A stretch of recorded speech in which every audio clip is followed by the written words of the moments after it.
Well, okay. I feel leveled up already with Jack's outfit. No, I just figured uniform reflects the significance of this podcast. Gee whiz. The ones you've got to worry about are the ones in the t-shirt, Jack. And that's the real boss move. Oh, the tech billionaires. Well, take it off. That's great.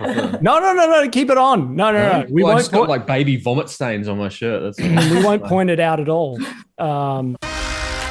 G'day, good people. Welcome to the Grow Your Clinic podcast by Clinic Mastery.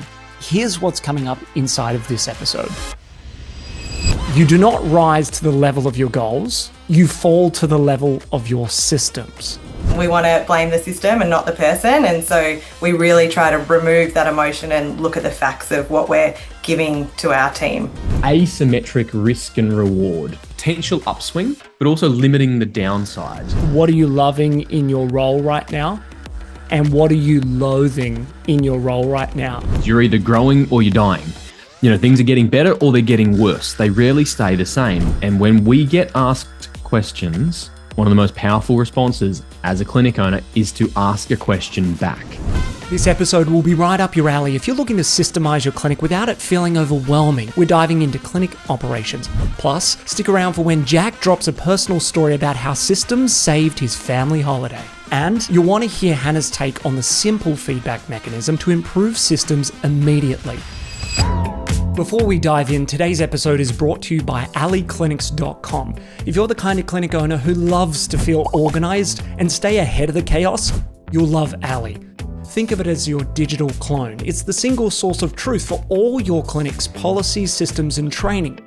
Test it for free at allieclinics.com.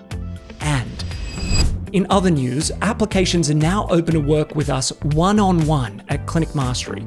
If you want support to grow your clinic and bring your vision to life, just email hello@clinicmastery.com with the subject line podcast and we'll line up a time to chat. All right, let's get into the episode. Here we are again. This is episode 302. Wow, we're getting lots of new people join the podcast, first-time listeners. Lots of people are sharing it with their colleagues and their friends, which is fantastic. Thank you, as always. My name is Ben Lynch. I try and be the host here and extract as much gold out of Jack O'Brien and Hannah Dunn as I possibly can. If you are new to the podcast, Hannah Dunn, one of our co-hosts here, owner of the DOTS Pediatric Clinic in Melbourne, Victoria. How many people you got at the clinic now, Hannah? How big's the team? 30 across 3 sites. 30? Wow. Just growing and growing. I'm also joined by my business partner, former clinic owner and physio, Jack O'Brien, Jacobran. Good to see you again. Now, you've got a couple of bits of information that have come through the desk. I do, yes. Hello, everyone. Thank you for joining us. Just wanted to share a couple of reviews that have come through on the podcast recently. If you haven't yet reviewed or rated the podcast, we'd really appreciate you going over and doing that at Spotify, Apple Podcasts, wherever you listen. It really does mean a lot to us and helps us help more clinic owners. So we've got one here from Daniel. Said, a quality podcast, a must for clinicians and clinic owners. Great insights from genuine, down-to-earth health professionals who encourage and motivate us to build clinics for good. And Nick says, well done, keep rocking it. I've been meaning to message for a while saying well done and how much I appreciate the team and enjoy your podcast. So thank you, Nick. I appreciate your kind words if you are listening. And for everyone else who's been meaning to message or meaning to review, now's your friendly reminder that your player has a pause button and you can go and review and then come back and press play. So there you go. There's the reviews, Ben. And just a quick shout out and welcome to the latest members to join our community. There's every week, almost every day, we have new clinic owners finding their way into working with us at Clinic Mastery. So a huge shout out and welcome to Adam. And we've got Nicole here and Shannon in the last week or so. So welcome to the Clinic Mastery community. We love amplifying the impact of health professionals, and I'm super excited to work alongside those guys, Ben. Very nice. Well, I did put the offer out in a previous episode that if you give a review until stocks last, I over-ordered, or at least I have surplus of these great assets behind me. You can see if you're watching on YouTube from the imperfects, which are the vulnerability cards. And if you do a review for us, send me an email, ben@clinicmastery.com, And we'll send you a pack of these cards, which are terrific for any culture day or team training that you're doing as a way to say thank you. Well, to kick us off, I want to get your reaction to a quote that resurfaced in my feed and serves as a really great anchor point for today's conversation. And it's from James Clear. You do not rise to the level of your goals, you fall to the level of your systems.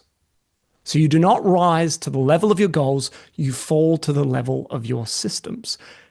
Hannah, talk to me about how you've straddled setting goals and being ambitious, but then backing it up with standards and systems to ensure you make that progress.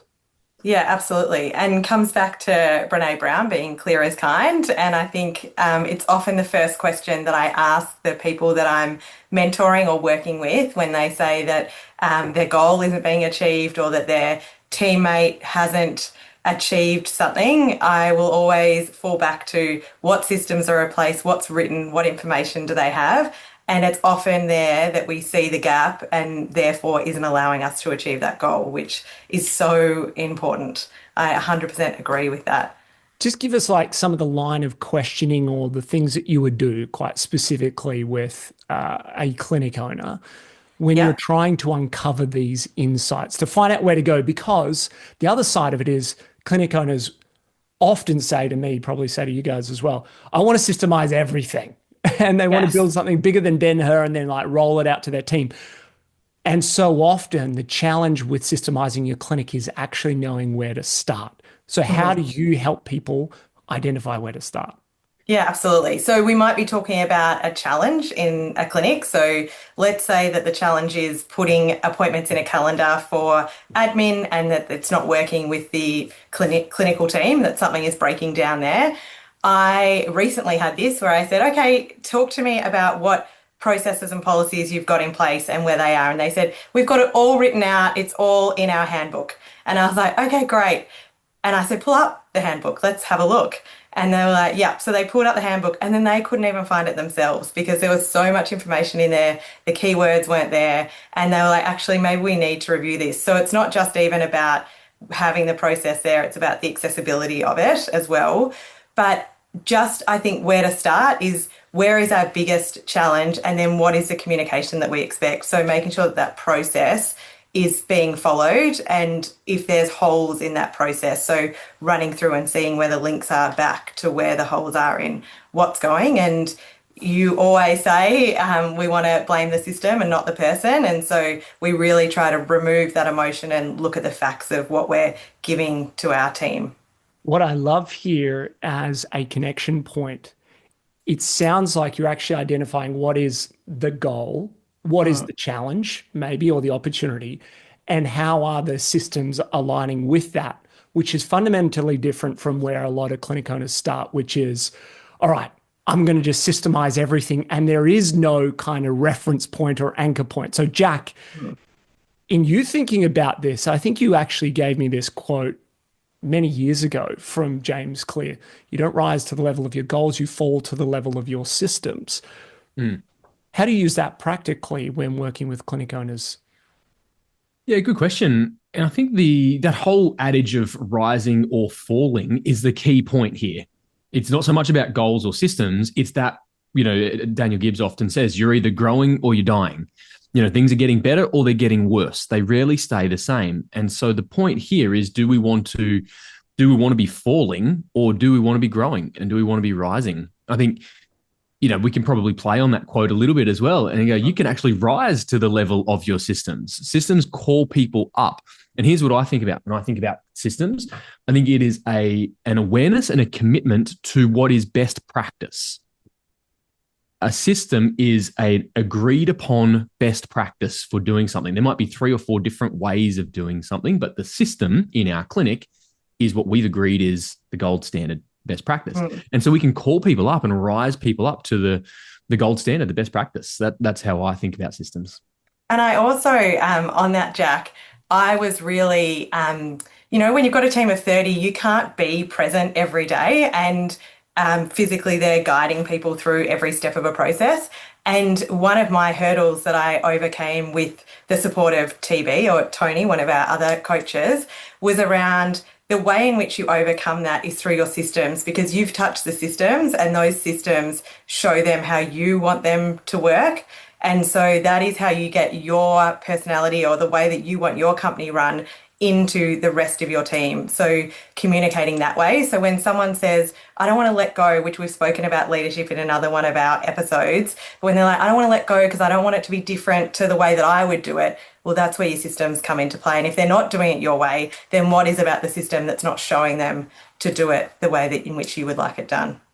I think about these things often, Hannah, and I don't know about you, but systems, for some reason, in particularly allied healthcare or even the administration side of our businesses, we get a little bit uncomfortable or don't like the notion or feel pigeonholed. And yet I compare and contrast that to, say, a restaurant or a cafe where there can be so much variability in the output in the food. You know, if I'm served 4 different cheesecakes, caramel cheesecake, if you're looking to surprise and delight me, caramel cheesecake, I digress. If you've got 4 caramel cheesecakes in front of you, there's going to be a better one and a worse one. And I want the best one. And I want, if I was the restaurant owner, I'd want that consistently, created, made, and delivered. And that's what we're trying to do in our clinic, is create consistency around what are the best doing? What is the best way to do this that consistently delivers the outcomes and the experiences that we want for our team, our clients, our community, and ultimately for our business? I like that distinction. I want to ask you both about the hallmarks of a good system in a moment. But just to add to that, what I've found really useful internally and also working with clinic owners is to anchor it to a specific scope and outcome specifically. For instance, if at the moment you're trying to hire a therapist or an admin, then it makes sense for us to look at what are the systems we ought to update or include that help us predictably get that outcome moving forward. Yeah, because to your point, JB, of the caramel cheesecake, sounds delicious. It's like, how predictably, reliably can we achieve a certain outcome? In that case, it's like produce that piece of food. In this instance, for a clinic owner, it might be, how can we predictably and reliably recruit when we need to recruit? Yes. So I'd be looking at what are the systems we need to do there, rather than feel like, oh, I've got all these gaps in my policies, behind the scenes, how we deal with patients. There's only so many hours in the day and the week where you can focus. So I think the best anchor point is, okay, what is the number one outcome you're trying to achieve this week, this month, this quarter, this year? And then what are the systems that we need to do to reliably get that outcome? So I love to anchor to results first and then work backwards to the system, which kind of answers another point. I feel so many clinic owners will say, I've got all these policies, procedures, and systems, but I'm not even sure if my team use them, know they exist. And so the question is, how well are your team using it? I think is in the outcomes that they get. To the point of the recipe, JB is a really simple, good analogy, is the end product where it needs to be? You're absolutely right. It needs to be a commitment to the result and the output. That's ultimately what we need to be precious on, and the way we get there needs to be consistent, reliable, predictable. And I think as clinic owners, we're always wanting to help. Like, we really love helping our team and all of those things, but it comes back to when someone asks us a question about something, and if we've got a policy and procedure in place, that we're saying to them, have you checked the hub? Have you checked Allie? Have you checked wherever it is that we're storing those documents? And we're not just providing the answer, which we know would be simple and easy, but we're creating those habits where we're putting it back and then we can follow that through. So I want to just press on something there, Hannah, that you said that is something that clinic owners skip over all the time. And when we get asked questions, one of the most powerful responses as a clinic owner is to ask a question back, right? And so we don't want to jump into that guru, the advice trap, or the advice monster, as Michael Bungay calls it. We want to respond with a question. When someone asks us something, respond back. Did you check? Did you follow? How was the system? Rather than tell them the answer, ask the question that will lead them to the answer. I really just liked what you'd said there, Hannah. What do you think, Jack, some of the symptoms are of a clinic not having enough or enough quality systems? Well, for a clinic that doesn't have quality systems or doesn't have enough systems, it usually, in my experience, stems back to a mindset or a philosophical approach problem. It's similar to the pilots who would say, "Oh, I'm just going to fly a plane, just off the cuff today. I'm going to see how I go." It's like, no, if I'm stepping on a plane, I want that pilot to follow a consistent process every time. I don't want the pilot to rely on their intuition today or to rely on what they think would be the best flight path. I want them to rely on the system that defines the right flight path. And so the flaw in thinking is that there are many ways to get something done and all roads lead to Rome. That's not true. There's a fast road that leads to Rome and there's a slow road that leads to Rome. Actually, where's that quote from, Benny? When in Rome, do as the Romans do. Anyway, that's Wikipedia, I think. Right. I digress. But clinic owners think, I don't need systems. It's going to box people in. There's many ways to go about this. When ultimately what we want to do when it comes to defining systems is we're trying to bottle the collective genius of our team and agree on what is the best, most consistent, reliable, and predictable way to get the outcome. And so ultimately, for people who reject systems, you actually are rejecting the notion that there is a consistent, reliable, predictable way to get things done. And I'd challenge you to reflect upon what you actually believe about systems and consistency. Hannah, do you agree? Yeah, absolutely. And I think I just want to name that it can feel so overwhelming when you feel like you have no policies and procedures in place and where to start and where to go. And I think I do go back to Eat That Frog, that book that just talks about really attacking the biggest challenge at the moment and starting there and having the success there. And then we can work on the other hundreds of policies that we might put in place. But I also think use your team. If your team are doing the do and they've got the time and space to write out those steps, then support them to be able to support you to be able to get those policies and procedures in place so you can get that consistency across the board. It's a good point. I think clinic owners sort of believe typically that there's some utopia of one day I'll have all my systems done and it'll be complete. And it's just not true. And we see startups who probably have more systems than some of these bigger clinics, right? Because they've gotten and done the work. So systems aren't necessarily a guarantee of you growing. I think we've seen a lot of clinics grow by, some key measures of revenue, of team and headcount that are fairly unsystemized. And so I want to make the distinction that I don't believe it needs to be all documented. Because to your point of, if people are getting the outcome reliably and consistently, perhaps there's just a behavior set that's happening to do that. Documenting it, I think, allows us to transfer that knowledge fairly seamlessly, asynchronous, timelessly to other people.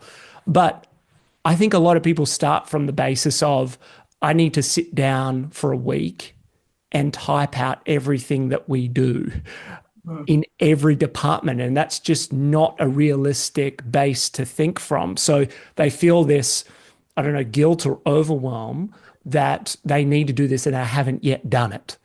And so I'd just say remove that because no one's done it. And come back to the outcome of what you want to achieve. I think some of the key symptoms I'm seeing are people will open up their inbox or their Slack or their Google chat, and they'll just have so many inbound questions coming their way from typically small things what's our policy for seeing family and friends at the clinic? Should we discount or not? Through to what's our annual leave policy and process for applying for it. And insert a million other things. I think for clinic owners, they get that overwhelmed because so much is coming to them. So I think actually an interesting alternative lens is, do I need a system to go with the alliteration, JB? Do I need a process, a policy, or do I need a person? Yes. Do I need to actually recruit is that one of my systems to reduce the reliance on me? Because I think that's where it kind of comes back to, is some sense of this is all coming to me. And I feel like it's because I don't have my systems in place for people to do it without me. I'm not so sure. Tell me more. Well, I don't think that hiring is always the right answer. So what you're describing to me sounds like perhaps some team or team members who have really low level or superficial thinking. They're like, they'll follow a process if it exists, but if there's no process, they're kind of like a deer in the headlights. And I would say at that point, you don't have a recruitment issue, you have a leadership issue, because they're waiting for you to tell them what to think or what to do, when in fact the best clinic owners teach their team how to think, not just what to do.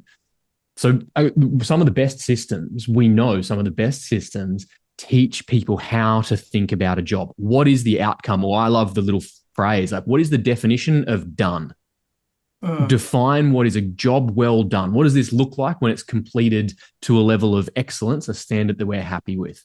And this is how you want to think about approaching this process. You know, we lead with our core values. We want to make sure we know their coffee order. That's the principle that undergirds this client experience system, is that we know the person and we connect with them. And so when we teach our people how to think about a process, not just what to do, in the absence of a process that tells them what to do, they know how to do it because they know how we think about how to do it. How do you do that though? There's a lot of how going on here. Yes. just to get like super practical. Someone's listening in, they're like, great, sounds awesome. Well, what do I do to teach my team to think more like me so that perhaps they can figure out problems, even create the systems themselves? I was just listening to you, Jack, and just thinking about like a example. You know, in Clinic Mastery, we talk about sort of 10 to 12% of our costs being attributed to admin of our revenue. And I think sometimes we have clinics who have, you know, higher than that percentage, and they say, but I also feel like I need more admin. And so that's when I would sit with them and say, let's do an audit of the time. Like, let's have a look at what is the time going towards. And that is often where we end up identifying these gaps in processes and saying, well, this is taking X amount of time, when really we could automate that, or we could look at systemising that to be better. So I think that's really powerful when we look at the time, if we're really looking at, but the job-specific tasks and how they align with what we already have written or constructed.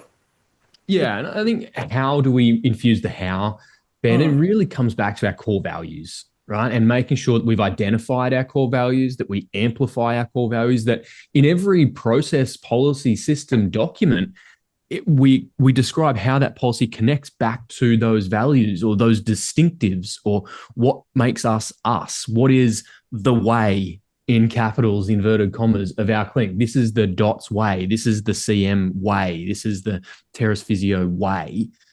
And if we can infuse that all the time, it just rolls off the tip of our tongue. And we know that this is what underpins, undergirds the process and the outcome that we're looking for. It makes it so much easier to follow along in the absence of a system or a process.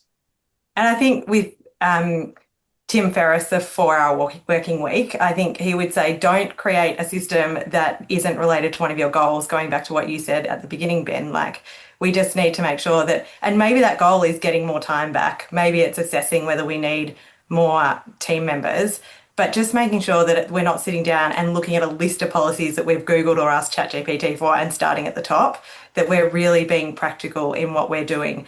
And I think there's so many blocks when we talk about procrastination, and we can break that procrastination by having something that's already been started. So there are so many examples of policies on Google or on ChatGPT or in Allie as well, Ben. And so there are starting points for lots of what may feel like a block at the moment. It's a really good point around how we teach people. The anchor point I often come back to, was used in a different context, was from Gary Vaynerchuk. He was talking about creating content, and people would say, I don't have time to create it, I don't have a team to create, etc. And his advice was, document, don't create. And I think that's such a brilliant little heuristic when it comes to systems, because people say, I need to allocate that day that week to sit down and just crunch out these systems. And that inevitably never get to it because there's always spot fires to fix. But next time you're doing the thing, how could you turn on Zoom or Loom or even have your camera record audio or video by a side? It doesn't need to be super polished, but it allows you to document as you're doing the thing rather than schedule this perfect time where you get to create systems from scratch. The other thing that I think a lot about is if you're a fast-paced clinic, if you're growing pretty quickly or you're pretty ambitious and want to grow more quickly, so often systems become outdated pretty quickly. And so you actually need brevity, to your point, Hannah, of this person that you gave the example of, like it's this Harry Potter novel with all these things. It's hard to digest. It's hard to read. It's too long. People don't use it or they can't find it. Actually, brevity is the key point because you want people to adopt and use it. Probably the biggest challenge with systems is people not using them or not knowing what are the steps for me to get the outcome. Again, they don't need to pull up a document every time they need to do something and read the IKEA instructions. I mean, that's going to cause frustration. But it's just an anchor point for training or reference moving forward about how to get the outcome. I want to throw to you to get your reaction to another key thought around creating systems. And it comes from a quote from Elon Musk, which he said, one of the biggest traps for smart people is optimizing something that shouldn't exist in the first place. So often, how many people do we see that are just like busy being busy, doing these systems work and work that is so much on the periphery of actually providing value, which is very simply allowing more people to be seen in the week, impact hours, appointments. Like that's the core of our business. There are things that keep the lights on and the show on the road, so to speak, behind the scenes. But so much that I see are people trying to create this like perfect back of house with every document that's so crisp. It's just not needed. Like coming back to the outcome. So, Jack, when you hear that quote, what are some of the big mistakes that you see when clinic owners go to systemize their clinic? Optimizing something that doesn't need to exist. That was essentially the essence of the Correct. quote, right? Yeah. And so the question then begs, well, does this need to exist? Does this need to be optimized? I think that's a really simple 1%er that we can all ask ourselves when it comes to what we're doing in our week. Does this process, does this activity actually need to happen? And here, I've seen this time and again in my clinic and dozens, if not hundreds of clinics that I've personally coached, is that particularly health clinic admin team members make themselves busy to justify their existence. They are Murphy's Law with a heartbeat. Right? They have 38 hours in a given week, and so they will make themselves busy for 38 hours a week, which comes from a beautiful, noble intention. In part, it's probably human nature. But we fill our time because we've got time to fill. And our admin team probably have this subconscious or unconscious concern or fear that if I really optimize my week and I free up 2 or 3 hours, then the boss might take those 2 or 3 hours off me. Maybe I'm putting my job in jeopardy. And so there is this really unconscious or subconscious bias against productivity and against efficiency. So we do things that don't need to be done, or we optimize things that don't need to exist. So I think, again, back to our responsibility. As leaders, we are responsible for everything in our business, period. And so we need to make sure that we're creating a space that is safe for our team to be more productive, to be more efficient. I want to say to my team, I want you to do less. But what you do must be high impact, must be high value, it must be values led. That's what matters, not busy for busyness sake. Hannah, is my observation accurate, or have you seen team members, admin teams make themselves busy for their own sake? Yeah, I think they do it, as you said, from a place of goodwill, like they want to help. And I think it's about us not having those jobs ready to go or having clear pathways, that if we can identify that there's clear pathways, that if we get this systemized or this done, then that will open up the hours, and then this is what we'll use those hours for. I think that creates that safety. And so Yeah, I think it's often, yeah, these jobs that, as you said, optimizing areas in which don't need optimization. It comes back to the outcomes. If I think one of the key things you mentioned there, JB, of so much of what we're trying to do is teach the team to think more like me, or at least understand the thinking, because Mm, maybe I certainly appreciate some independent thought. We don't want too yes. much group think. But I take your point of like, understand the reference point that I have, how we go about making decisions. One thing that we have internally here is a version of a blog which is called Inside the Mind. And what we do is it's part of here's how we made a decision. Here was the thinking behind the decision. And in the vein of, I forget who mentioned this, but a pre-mortem and a post-mortem. Sort of the pre-mortem is like, here's the decision we're looking to make. Here's why we want to make it. Here's sort of the consequences of that decision, the outcomes of that decision, and what, essentially what could go wrong and how we're going to mitigate that risk. The post-mortem is kind of doing the review, like what happened, how did it go, what did we learn for next time? And Mm, so I found that a useful place, even for myself, to be able to say, here is some of the thinking that went into it. So you understand the lens each time. And that can be shared, as openly or as close as you want with relevant team members. But I think coming back to the outcomes, JB, that's what mm, you're saying is, how do I think? Well, one of the things, I don't want people to feel like they have to necessarily make themselves busy. But if you understand everything we're trying to do is to get some outcome and you know what that outcome is, for instance, an admin one, like a really obvious one, is accounts receivable, outstanding yeah. accounts.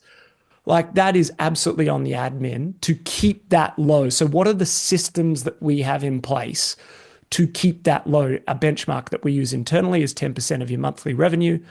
So, if you make 100 grand revenue in your clinic on any given month, we want $10,000 or less, ideally, to be outstanding at any one time. If it's beyond that, then what are the systems that we have in place to reduce that? What are the scripts we use in email or in voice with the phone calls to chase people up? How do we report back on it? We have a great, Mm, process where people just send a Slack message once a week. Here's the outstanding accounts, dollar value. Here's the target, hit or miss. Here's some mm. context and a link out to the tracking form. That system is like super simple as a more reporting system on a much larger process, Mhm. but it just keeps it anchored to outcomes. Yeah. What are some of the other ones in an admin context that you see, Hannah, clinic Yes. owners should have? What do the best clinics have in place to ensure their admin are effective in getting outcomes? Yeah, I think the wait list on the other end, like if you have a wait list, that management of that can be really tricky if you don't have good systems in place. Um, and calendar management, like being able to be really clear about how we manage those calendars of clinicians really impacts the daily flow. Let's double click, to use JB's term there, Yes. on the appointment calendar, the schedule. Yes. Yes. Talk me through it. So I think some clinics say like, our senior admin person can book new appointments, but none of our other team, and that can be a real bottleneck. And then if we create a training program and a system in which everyone can book a new appointment when they answer the phone, then we don't create this bottleneck, which then allows that client to go to another clinic who didn't have the same bottleneck. So that can be really impactful. And one of the biggest mistakes I think I see a lot of clinics making, that it's a certain person who can only do one job to try and streamline it, whereas maybe the downfall there is not that it's a skill deficit, it's a policy or a procedure deficit. And so getting clear on that. And I also think, as we spoke about before, with the filling our time, admin are in there doing the do, but we have that bird's eye view. So sometimes it can feel like a priority for them to be optimizing the system in which they're working on. But if we had been clear about, hey, from our position, we've noticed these different areas, these are what we want you to prioritize, then that can help stop that optimization of things that maybe we don't value as higher priorities than what the priorities are that they can see from their vantage point. Really, like I think that point, Hannah, is teaching our team that critical thinking is welcomed, encouraged, in fact, is a necessity. So often, particularly for these, I'll say, highly systematic jobs, we forget critical thinking. We forget to question the status quo. And I think about a circumstance I came across through the clinic I was coaching recently. Their admin team they were checking the post office box every single day. And someone was walking 10 minutes down, having a 10-minute chat with the post office lady and 10 minutes back, and they're spending half an hour a day checking the post, what comes in the post? Bills. Like, you don't need to check the post, really. And so, but why do you check the post every day? Well, because that's what we've always done. Yes. Like, well, what if you just check the post twice a week, once a fortnight? Who cares about the post office box? You're spending so much. So we forget that critical thinking matters. We want our team to challenge and question and to understand. And maybe a system is really well optimized and it doesn't need changing, but it's absolutely okay. In fact, it's a necessity to ask the question, is this the right system and process? Yeah. Sorry, I was just going to say that comes back to that time audit. Like, if you can do that time audit on any one of those jobs, you'll find lots of those items that you'll be able to systemize better that you didn't even realize were happening. How do you do that, Hannah? The time audit. Yeah, we Just can talk ask me through our it. client connection team to write down what they're doing. Like, we've done it just as a manual process back a little while ago, where they just wrote down the jobs that they were doing as they were doing them. We also have had Slack posts, but also a little bit more labor intensive is people adding it into their calendars as to what they've used that time for, just over a week period or over a 2-week period. Even over a couple of days, you can start to see some patterns emerging. And I think it's important to really keep in mind that the process you're trying now, as you said, Ben, can get outdated, but also that we can try something for the next month or so and then we can reassess it as well. And that's not a problem as long as we're communicating that with our team. Would you do it differently, Jack?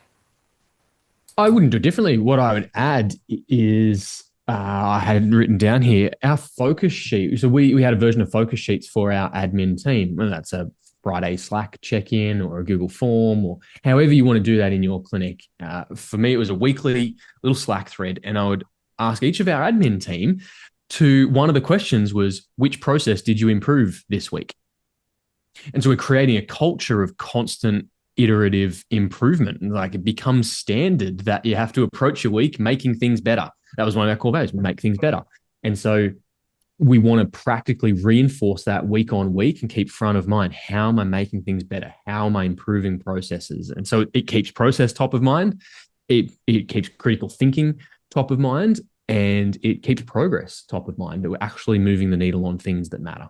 It touches on creating that space for that conversation to happen. Like, you've created a space in which you're asking about a process. Similarly, when we ask for feedback from our team as to how likely they are to rate our clinic as somewhere to recommend to their friends, our next question is, let us know about the wins you've had, but also the opportunities in which we may have an opportunity to improve. And that is sometimes where it comes out to say, I'm actually taking a lot of time to do X, Y, and Z. This isn't flowing for me. And so sometimes those things are things I'm totally blind to, but have been able to get insights from. There was a thread that came up in our Slack channel recently around getting feedback in the community from leaders, clinical leaders, and also practice leaders, practice managers, or admin teams about how to improve different processes. This is a conversation we had recently on the podcast around seeking feedback from clients predominantly, but also the opportunity to seek feedback from the team. How would you go about seeking feedback from your team about the state of the systems in your clinic? So I think I'm going to go first, Hannah. I would usually let you go, but I'm just going to go for it. Perfect. I would, to that point earlier of like asking questions back to them, I think really driving them to think properly. And so one of the questions that I always had in my tool belt would say to my team, like, what do you think I would do? What do you think I would say? What do you, if it was your clinic, what would you do? If you were paying wages, how would you make that more productive? So really like pushing back on them. I know some people might call that mining for conflict. No, it's not necessarily conflict between people, but we're mining for friction so that friction can be solved. So specifically to answer your question, Ben, I'd be throwing it back to them. What do you think I would do? What do you think I would say? What would you do if you were in my seat? That's how I do How do you that. balance that? And I'll come to you, Hannah. How do you balance that of like, how would I do it? And creating agency for them to think for themselves rather than, well, I think this is what you would do. And then they maybe kind of distance themselves from owning their decisions. Yep. And to that point of using the values, how do you? Right. Well, the question evolves. So once you practice that long enough, it's less about what do you think Jack would do, and more a question of what do you think we do? Like, what's the clinic mastery way here? How do you think we would collectively tackle and approach that? Again, evolving that question to how would you do it if you were in charge? That's the answer. Go for it. And then you reinforce their thinking. It's like, right, your thinking is directionally accurate, values aligned, it's best practice. Your thinking is accurate. Next time, trust your judgment. I back you. Please go ahead and tell me later how well it went. Don't check with me beforehand. Just go for it. Give me the postmortem. Yeah. Hannah, how about you? Yes. So in regards to how we get feedback, we have multiple ways, like through Google Forms that are either, as Jack mentioned, like the focus sheets, but also through 6-monthly or 9-monthly anonymous feedback from our team as well, which some people can feel a bit more confident giving you some truths. We've created a culture in which we say everything can be solved with good communication. So there's an expectation that people are coming to us if there's a problem, that we want to hear about it, and that is the solution that we will find. And then, asking people, and we say to them, we'd much prefer for you to try something and make a mistake or not do it the way that maybe I would have done it than to not try at all. So really creating that culture around nothing's unfixable, I guess, and people make mistakes, but we want to give them the confidence and scaffold it. Like, some people are going to be really good at going and jumping in, and other people are going to need a little bit more of that scaffolding that you're talking about, Jack, with breaking it down a bit further. I really like that. And again, there's so much of this is our responsibility as leaders. It's our responsibility to create environments and atmospheres that are safe for people to bring their feedback. And so we as leaders need to be explicit and plain with our team and say, your feedback is welcome. Your feedback won't be thrown back at you. It won't be lorded over you or held against you. Because here's the thing, right? People don't give feedback because they've given feedback before.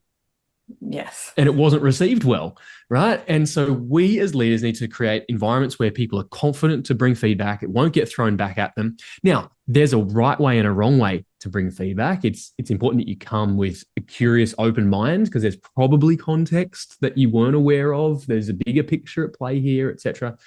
But your feedback is welcomed. It will be embraced. It won't be actioned upon every time. You can't do that. That's usually counterproductive. But again, as leaders, it's our responsibility to create safe spaces. And our responsibility, I think, Jack, to provide that update, like as you're saying, like to go back and provide the update about why or why not, and even the opportunity to, on your Slack channel, acknowledge and celebrate that this team member brought this up and we've reviewed it and this is a change, and we really thank them for that opportunity.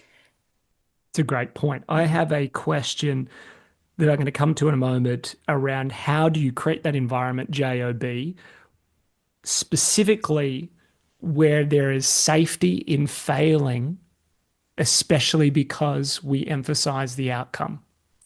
I'll come back to that in a moment. But some of the questions, Hannah, that I love in the survey, right, that you're asking, I'd love to know a couple of key ones that you really think reveal a lot from your team about where the opportunities are. I'll just share a couple that I've used in the past that I feel particularly good. Number one, what are you loving in your role right now? And what are you loathing in your role right now? You know, I was scared to ask this question years ago, but I figured it was already happening anyway, and creating the space for them to actually air it and say, you know what, this is really weighing me down. It feels clunky. I'm really annoyed or frustrated by this, was an opportunity to either just one, hear that, and ideally to take some action to improve it and make their work life even better. But they're two that I've really loved getting from the team. And then there's another, sort of version around, where do you feel we could simplify and systemize more of the clinic? And it just gives a really open-ended question for them to share something. And likely you're going to find some signal if bunch of different people mention the same thing, and gives us an opportunity. But I do love that point around reflecting back. Hey, you mentioned this 3 months ago, just to let you know, here's the action. Maybe you've done it sooner than that, but here's the action, here's the outcome. Thank you very much. And same is true if you don't take on the feedback. Here's why we're not doing it, or why we're not doing it right now, and give the relevant context to it. I think that's such a brilliant way to do it. What I love is this is kind of like a meta point. What is the system for getting feedback about the systems? And so much of our ability to iterate and grow is by getting that tight feedback loop that helps us evolve. So that's really good. But JOB, just to come back to this, and I'll throw to you, Hannah, as well. If we're going to anchor our clinic to outcomes and then ask our team, figure out what are the systems to repeatedly get that, and we emphasize the outcome, we are going to miss that outcome a lot of the time. We're going to fall short. We're not going to get the results.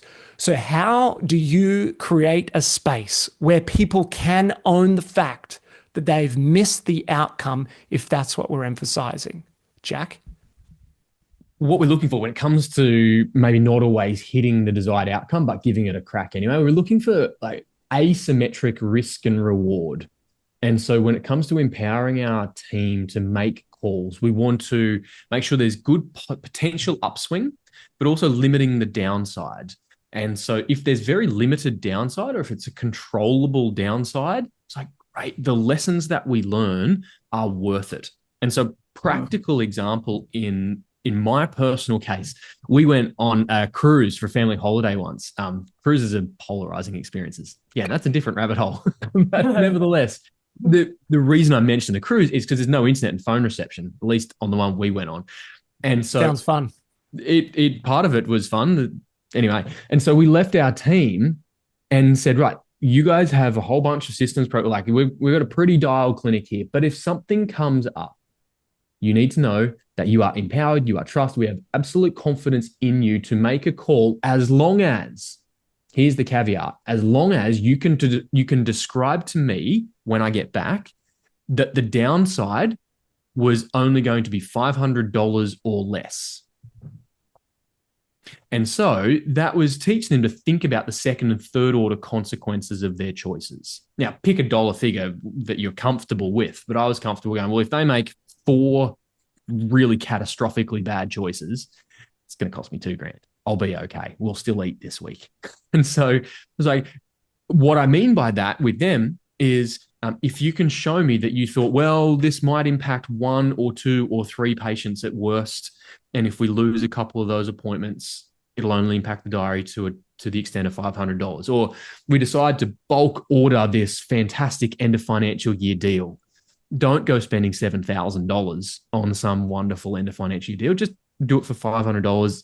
And again, if it's the wrong product, it's $500. We'll be okay. So putting that asymmetric downside risk in a container really gave our team confidence to be able to make the choices, knowing that the downside was limited, controlled for, and an acceptable downside. Because that's the point, right? Is like what is acceptable and what's not. It was defining acceptability. Hannah? I was doing our practice leaders program last week. I was talking to our practice leaders, including Mastery, and one of them was talking about if the door can swing both ways. So as long as we can reverse the decision, that is a decision that can be made. But if we can't reverse the decision, then it is something that needs more support around it. So I thought that was a great way to look at when they can implement a change versus when they can't. And I think the dollar amount's great there, Jack.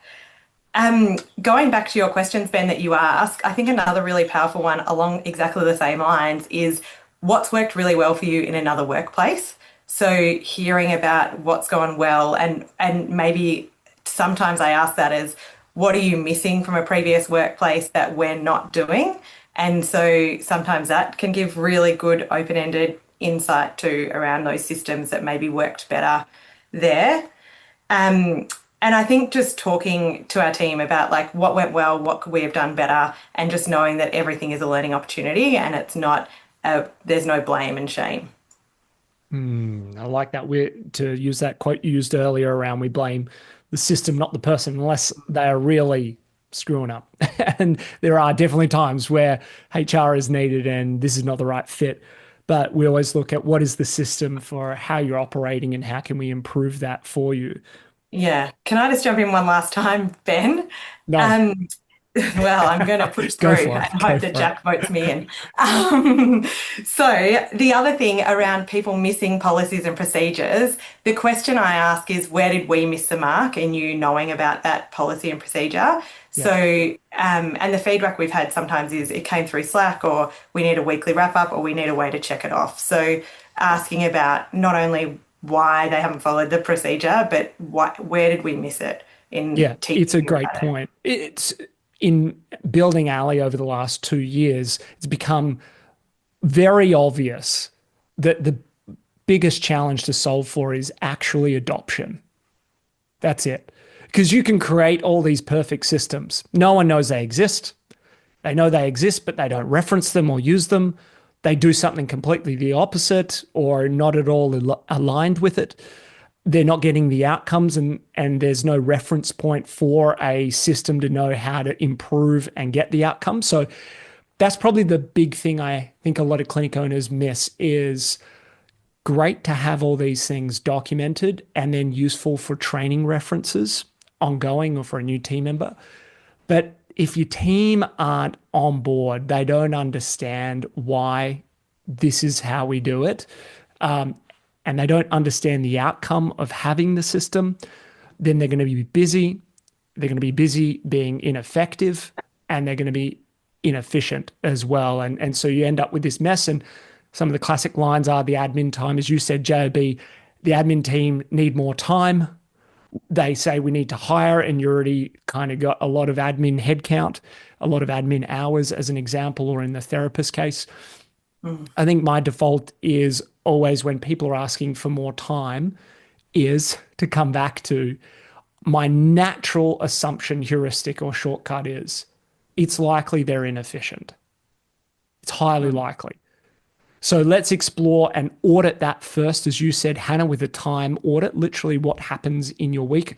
Something I found really useful personally is reverse time blocking, where rather than here's what my magical week is going to look like moving forward, what actually happened today at 2:30 p.m. I put a little time block in the calendar and it went for half an hour or 40 minutes. I had this unexpected call or this meeting or da, da, da, da, da. And you look back at your week and you go, oh, that's actually what happened. That's why I didn't get done what I wanted to do. So that is a version of the audit that you're speaking to, Hannah. Super quick and easy to do, very revealing, quite powerful in going, I see where there's some inefficiencies and where we can change it up with some tools or tech, maybe some different support in your mentoring, some different focuses in, say, the project work that you've got under your belt. So that's a super useful thing for clinic owners to do, therapists to do, admin to do as well. Well, I'm mindful of time. We've covered a lot of different ground here. JB, if there's a sign-off point for clinic owners about systemizing their clinic so that they can grow their clinic sustainably, what is that? A well-systemized clinic is a well-led clinic. Everything rises and falls on leadership, and you are responsible. So own it and lead your team with courage, conviction, and character. Of all the things you've said, Hannah, how would you summarize for those people that are looking to grow their clinic sustainably and use systems to help that make a more easier, reliable, consistent journey? What's the key message for them? Yeah, I think being open to your team's feedback and really doing the time blocking and looking at what the priorities are and not getting bogged down on the list of policies that you need to have in your clinic, Yes. particularly if you're an NDIS registered clinic, because they'll give you a massive amount of lists of policies that you need. And I'd put the time into the ones that your team are going to use.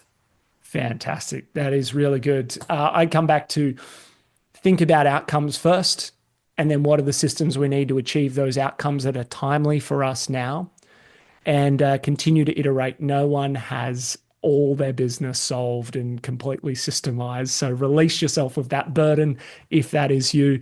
You can head over to our website, clinicmastery.com, not only for this podcast and the show notes, but we have a bunch of free systems that you can download. And of course, we have our own system. It's called Allie. You can go do a free trial there and you can download.